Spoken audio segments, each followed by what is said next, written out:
Pemirsa, hasil penghitungan pemilu 2024 saat ini masih berlangsung di masing-masing kecamatan. Meski demikian, hasil perolehan suara sudah dipegang masing-masing partai politik peserta pemilu. Oleh karena itu, berdasarkan hasil perolehan suara tersebut, sudah bisa diprediksi perolehan kursi di DPRD Denpasar.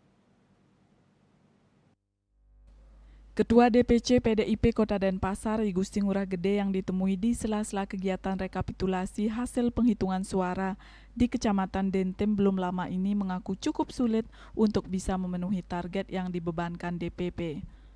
Pasalnya untuk target minimal pihaknya harus menambah 2 kursi dan target maksimalnya 5 kursi. I Gusti Ngurah Gede mengaku cukup sulit untuk memenuhi target tersebut. Setidaknya mampu bertahan saja sudah sangat cukup. Saat ini kader PDIP yang berhasil duduk di kursi DPRD Denpasar sebanyak 22 orang.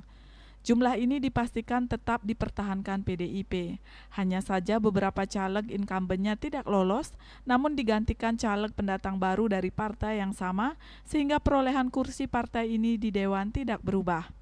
Pihaknya pun masih optimis meraih banyak kursi di pemilu legislatif Pileg meski pasangan nomor urut 3 Ganjar Pranowo Mahfud MD kalah dalam hasil hitung cepat pemilu presiden Pilpres.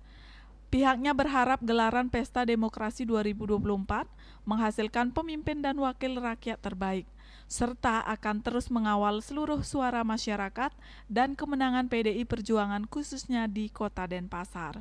Sukma, Bali TV.